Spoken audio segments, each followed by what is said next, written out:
2, 3. This is the My Favorite Poem Project by Jake Nichols. 2, 3. My name is Jake Nichols, and I will be presenting to you the insides and outs of the wonderful poem Caged Bird by Maya Angelou. Maya Angelou was born on April 4th, 1928, as a love for creating poems became present in her teenage years.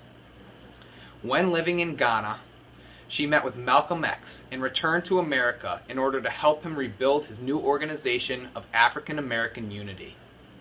However, shortly after she arrived in the U.S., Malcolm X was assassinated and the organization was dissolved. Following this, Martin Luther King asked for her to serve as the Northern Coordinator for the Southern Christian Leadership Conference. However, again just after this, Martin Luther King was assassinated. This left her devastated. Shortly after this was the crucial time that she created this poem. Caged Bird by Maya Angelou. A free bird leaps on the back of the wind and floats downstream till the current ends, and dips his wing in the orange sun rays and dares to claim the sky. But a bird that stalks down his narrow cage can seldom see through his bars of rage. His wings are clipped and his feet are tied, so he opens his throat to sing. The caged bird sings with a fearful trill of things unknown but longed for still, and his tune is heard on the distant hill, for the caged bird sings of freedom. The free bird thinks of another breeze, and the trade wind soft through the sighing trees, and the fat worms waiting on a dawn-bright lawn, and he names the sky his own. But a caged bird stands on the grave of dreams. His shadow shouts on a nightmare scream. His wings are clipped and his feet are tied, so he opens his throat to sing. The caged bird sings with a fearful trill of things unknown but long for still, and his tune is heard on the distant hill, for the caged bird sings of freedom. Dating back, I remember the very first time this poem crossed my eyes.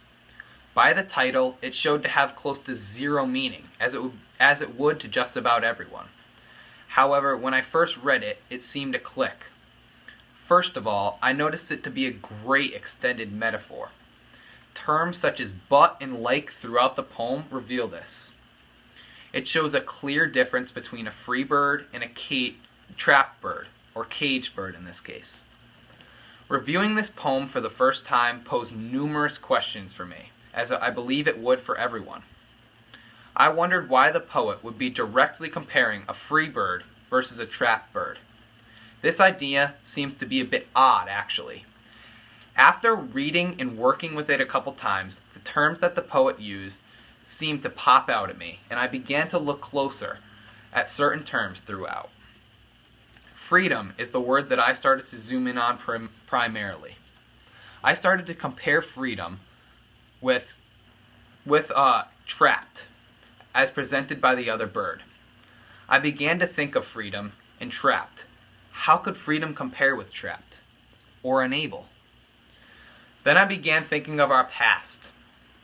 I thought of the relationships between whites and blacks. This idea was almost proven when I reviewed this stanza.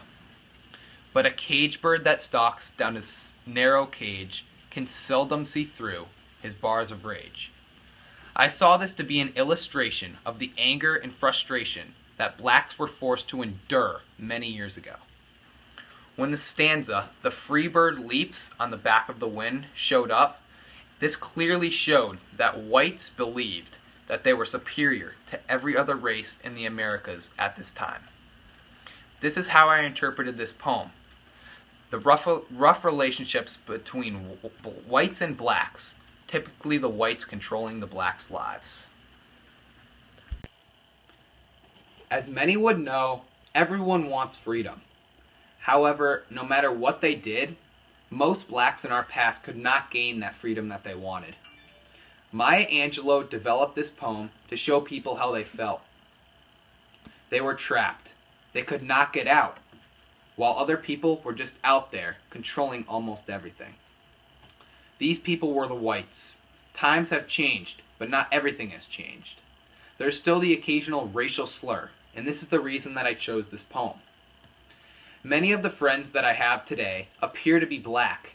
This makes no difference to me. They fit in perfectly with just about everything that I do. I feel that this is one of the biggest creations in the world, when someone, now Maya Angelou, can use a type of symbolism in order to show this. She shows it well. She shows them to be trapped, but she doesn't come right out and say it. She really beats around the bush, if you say, but after all, she gets to the point she is trying to get across. Why let them be trapped? Why make them live like a mean caged bird? My friends do not now, although some people do. This is the reason I want to change how blacks are treated, and this is the reason this is one of the greatest poems ever written.